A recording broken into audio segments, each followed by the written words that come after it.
पिताजी, मैं तो यह कहना चाहता हूँ कि इंद्र की पूजा को छोड़ो और जो हमें हमारा गोवर्धन पर्वत है, जहाँ हमारी गैया जाके चढ़ती हैं, जो हमको हर प्रकार का अन्न आदि देता है, उस गोवर्धन की पूजा करो ना, जो साक्षात दिख रहा है। इंद्र कभी दिखे हैं? उन्होंने कहा नहीं दिखे तो नहीं कभी।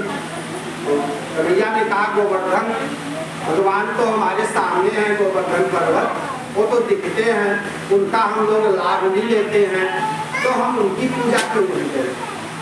तो इसी वहाँ को में कुछ ने कहा हाँ कन्हैया सही कह रहा है, कुछ ने कहा कि नहीं अगर इंद्र की पूजा नहीं होगी तो इंद्र नाराज हो जाएंगे। इसी वहाँ को में दीपावली पर किसी की पूजा नहीं हो सकी।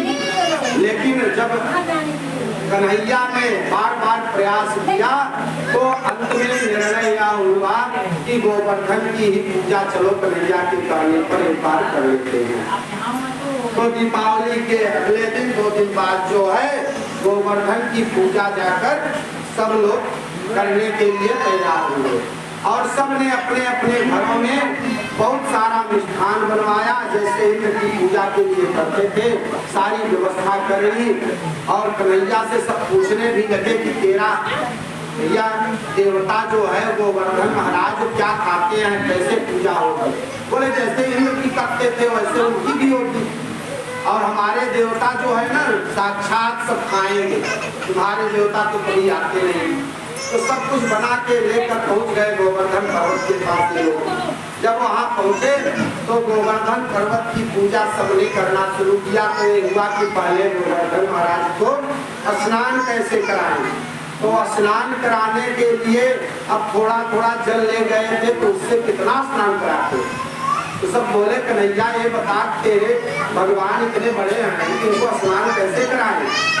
कन्हैया ने कहा ऐसा करो कि तुम लोग मन लगाकर मन से गोवर्धन भगवान का आंख मूंद कर ध्यान करो, तो यहीं पे जल की व्यवस्था कर देंगे अपने स्नान के लिए। तो जैसे ही सबने आंख मूंद कर गोवर्धन भगवान का ध्यान किया, वैसे ही भगवान गोविंद की कृपा से वहाँ पे गंगा जी का एक प्रादुर्भाव हो गया। अपने आप ही गंगा जी की एक धारा वहाँ प्रकट हो गई। जब प्रकट हो गई तो कहा कि अब आँख खोल लो, देखो हमारे भगवान ने यहीं पे गंगा जल की व्यवस्था कर दी। जब सबने देखा तो हाँ सही में अरे सचमुच तेरे देवता तो बड़े ही बलशाली हैं, ऐसा चमत्कार देखने को मिल रहा है। सबने कहा खूब बढ़िया से स्नान कराओ गोवर्धन महाराज को। सबने बाल्टी भर भर के खूब पानी लिया और खूब बढ़िया से स्नान कराया, और स्नान करा के चंदन नक्षत्र फूल धूप दीप सब बढ़िया से पूजन सबने किया गोवर्धन भगवान का।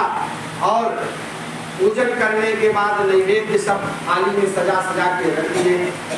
तो सजा सजा के रख दिए तो सबने कहा कि तूने कहा था कि तेरा भगवान सामने आएगा, लेकिन आज तो नहीं रहा है कन्हैया। कन्हैया ने कहा मन से प्रार्थना करो, अभी देखो प्रकट हो जाएंगे। तो सबने जब आंख मूंद कर भगवान से प्रार्थना की, गोवर्धन भगवान का ध्यान किए, तो गोवर्धन के रूप में गोवर्धन भगवान के रूप में हमारे गोविंद ही उस पहाड़ पे बड़े भारी विशाल रूप में आके प्रकट हो गए। और प्रकट होकर उन्होंने जो भी भोग लगा हुआ था लड्डू आदि का सब मांग मांग कर खाने लगे। सबने आंख खोल कर देखा, अरे कन्हैया ये तो